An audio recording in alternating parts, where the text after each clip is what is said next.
Welcome back to Niaga AWANI. Moving on, a ripple of confidence is sweeping through Malaysia's solar industry, even as the United States imposes import duties of up to 3,521% on panels from Southeast Asia, and local firms focusing on engineering, procurement, construction and project development rather than upstream manufacturing remain insulated from these tariffs.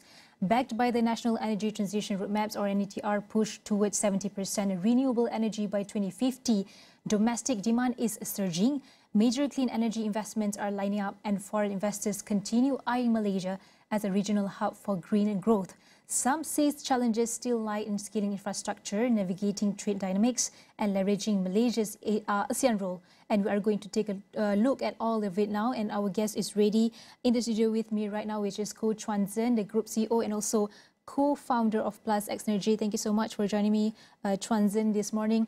First of all, before we go deep into the discussion, help us understand how is the tariff announced by Donald Trump on 2nd April will, in a way, affect the solar industry in Malaysia?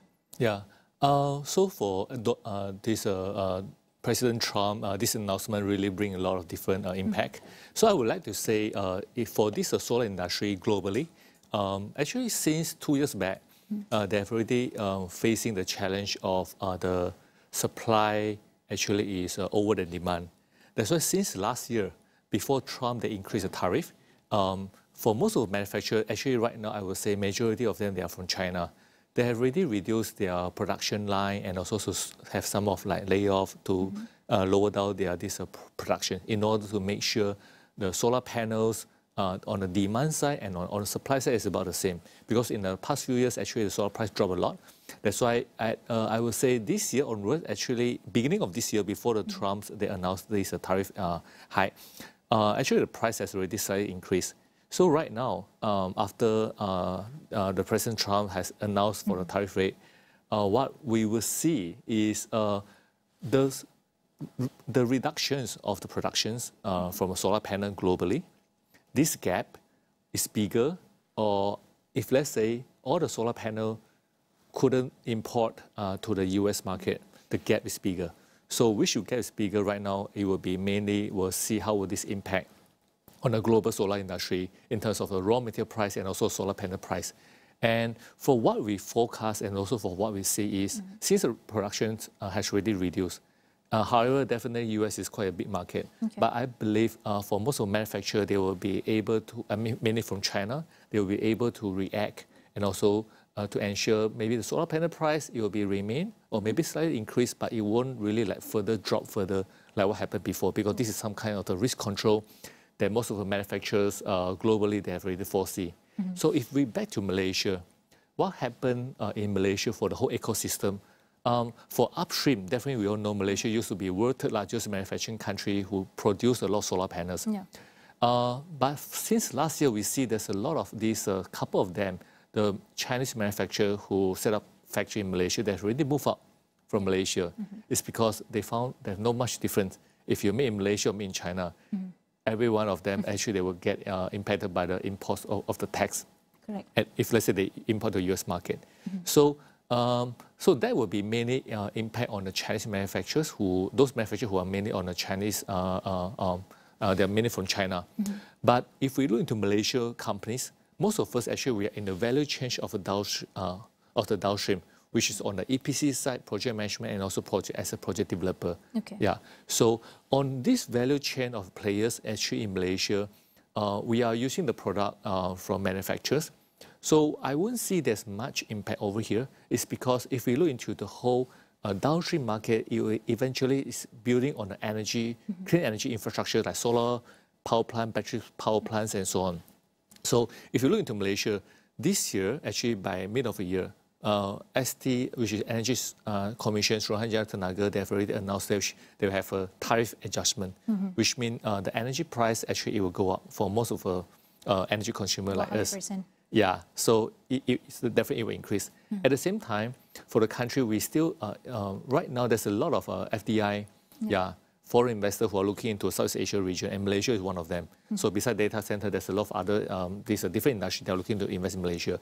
So with the energy increase, and for those foreign investors who are coming in, they are also looking for clean energy. Yeah. So I would say, because of all this, I would say the demand is still there, which is investors still there, energy demand still there, and then Malaysia, we have to increase the tariff rate.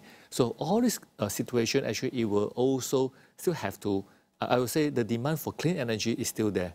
Yeah, the demand for clean energy is still there. So that's why I wouldn't see Malaysia companies who are more focused in terms of EPC and also on the project investment developer side, it will have a lot of impact. So what we probably will face the impact will be on the uncertainty on the currency, on the US dollar currency, and also the solar panel price. It will be probably a little bit uncertain. Yeah, but what we foresee, it will be probably remain or maybe slight increase.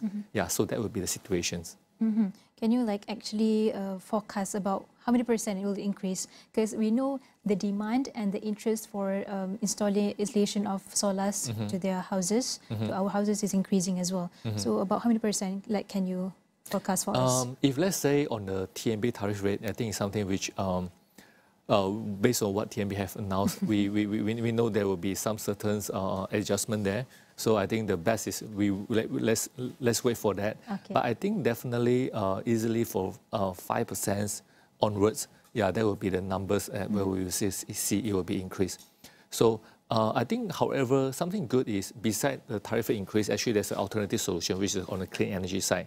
So to further move on is Malaysia right now, since last year, there's a new policy will come out for most of our energy consumer, which is about the same timing when TNB announced they are going to increase tariff rate. And this new policy is a new upgraded policy for self-consumption. So which means for factory who 100% use for TNB right now, or maybe they can install solar on their roof right now, they will have chances to go for 100% renewable energy by installing solar system and battery storage on their roof, and also on the ground. If let's say their factory around the area, there's a land which is nearby and also just next to their land or within their premise. So this will be able to help them previously there's a cap, the limit for you to install renewable energy, which is 85% of your maximum demand. So end of last year, which is on December, they just removed this cap. So which means without this cap, you can go for almost 100% of renewable energy. So this will become clean energy, which is solar plus battery, has become an alternative energy source for most of the manufacturers out there who purely just stick with the utility tariff, this grid and also the source in the past. So I would say this will make the business more vibrant in terms of an alternative solution, because right now with solar and battery, you will be able to make your clean energy able to store and for use. And battery technology actually is something quite new. It's just like solar in about 13 years back. So the benefit of battery, besides make the whole building energy supply and also on the demand side is much more stabilized. Secondly, they can bring a lot of more energy saving for the building. Just imagine, for a factory today, they will be able to use the battery storage to charge, because usually for factory, they will have an off-peak tariff and also the peak tariff, which is much higher. So they will be able to charge during the off-peak period, which is the tariff in the lower rate at the night, and then to discharge it for the peak period, which is in the daytime. So this will be the first advantage by battery storage technology. Secondly, is for most of factory, there's a maximum demand, which means our utility company, they will charge when you have a surcharge on your energy spike. So they will pick the highest one, and then they will charge you a fee there, which is called maximum demand charges. So when you have battery technology, you'll be able to shift this maximum demand by discharge your battery, which is stored by solar, or let's say during the night time, to offset some of those peak shaving for the maximum demand. So I would say, definitely we know the whole country Malaysia tariff rate is one of the cheapest in the region, or let's say in the world. So despite of there's some increase, but there's at least there's some of alternative energy solution, which commercially, financially, and technology-wise point of view is something workable and also feasible. And you mentioned earlier that Malaysian companies right now is mainly focused on downstream sort of activities. So how can actually Malaysia leverage this strategy or strength to become a regional leader in clean energy solutions and beyond just surviving external trade tensions right now, like the US import duty? So how can we actually leverage this so-called strength? Yeah, so I would say, since Malaysia right now, in terms of in South Asia country, compare with a lot of countries right now, is under the limelight in terms of renewable energy expansion due to the political stability compared with the rest of other countries. Due to the clean energy policy is there, especially under the NETR, as what we have mentioned during the opening. Yeah. So right now, besides Philippines, Malaysia is one of these, I would say, hottest market in Southeast Asia. So this also able to attract more foreign investors coming into Malaysia. And for local player, I would say you have a lot of combination like EPC company combined with a project investor, the developer together to further develop for all these chances. Because we do have this, besides self-consumption, there's new policy, we do have this corporate renewable energy supply scheme, which is CRESS, which is able to, for us to able to generate renewable energy power and then to sell through the grid to a factory or let's say to any these industrial plants, let's say in the different region. For example, the plants at Johor, like data center, and then we build a solar farm at Kedah, so we will be able to sell energy to them. So this will make Malaysia that in terms of a local energy infrastructures development, the business activity, still able to drive a country economy. Yeah, because if let's say upstream, we will just purely, we are not the technology owner on the solar panel side, and then just purely to provide a space for the foreign investor to produce their product and to sell to US market. So Malaysia is probably just as a like landlord and also some job opportunity. But in terms of a real economic drive, downstream is a key for us.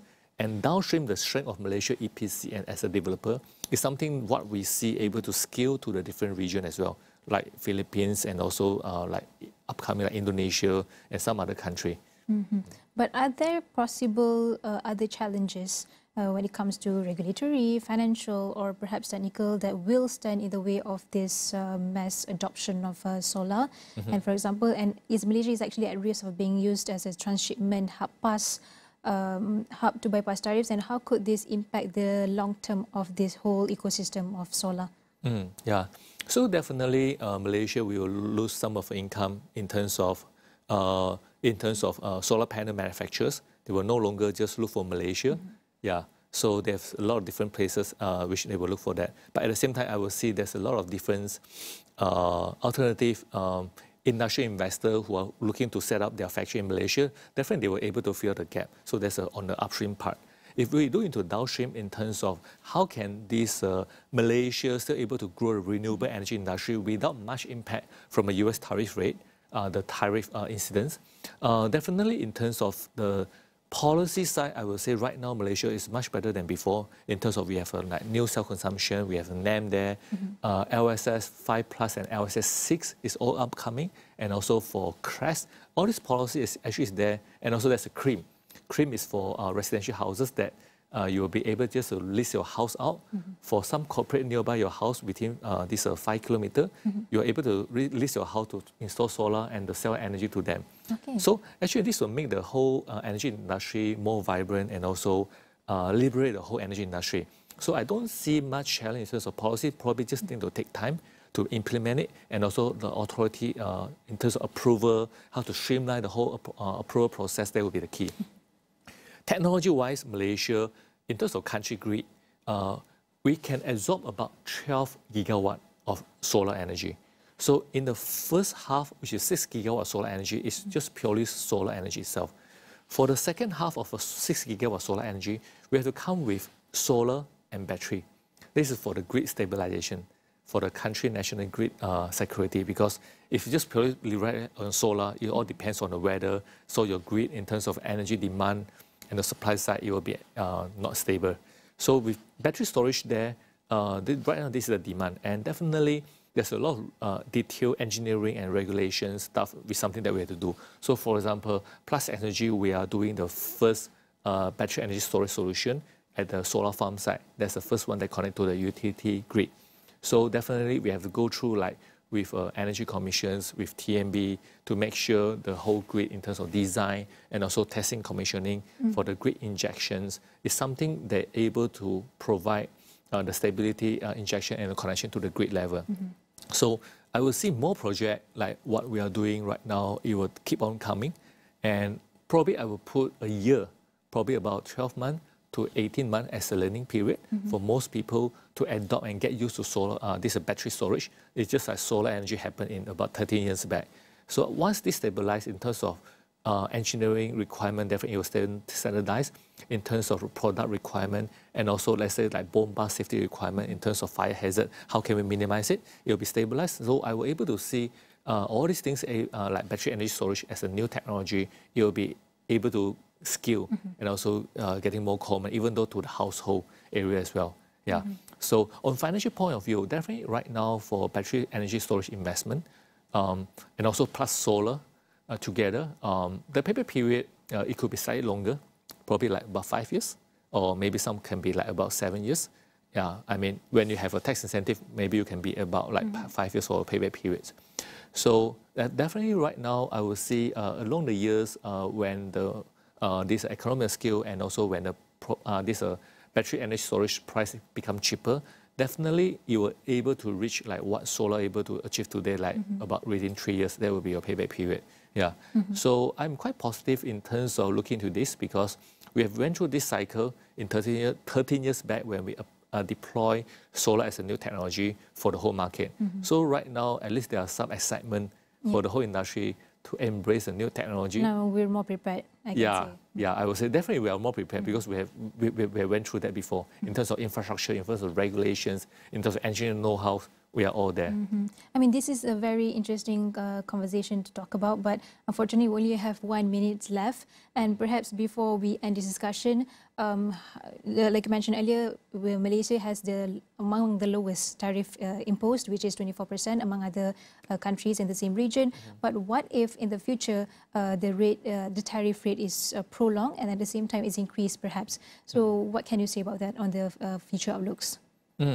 I would say definitely we wish the tariff impact for Malaysia is always the lowest one. Then is where we can have more competitive in terms of the country.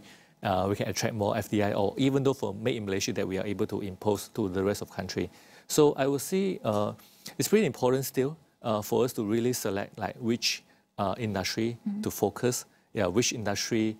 The country that we're focused. But if let's say the whole global supply chains right now have totally changed because of all this tariff change. So in terms of, we have to choose like some other country or let's say domestic market. How can we increase the percentage of domestic market for Malaysia that able to self-consume for most of this production and also within the country instead of to rely on some certain country or for export. I think it's a long way to go for us to refigure out in terms of a whole ecosystem when the global supply chain has totally changed recently. And we can focus on the midterm and also short-term solutions for now, and that's the sharing by Koh Chuan Zen, the co-founder of Plus X Energy. Thank you so much for coming all the way to our studio this morning, and I hope this conversation, whole discussion also discussion or interview can be found on all of our social media platforms, and that includes astroawani.com. Thank you so much.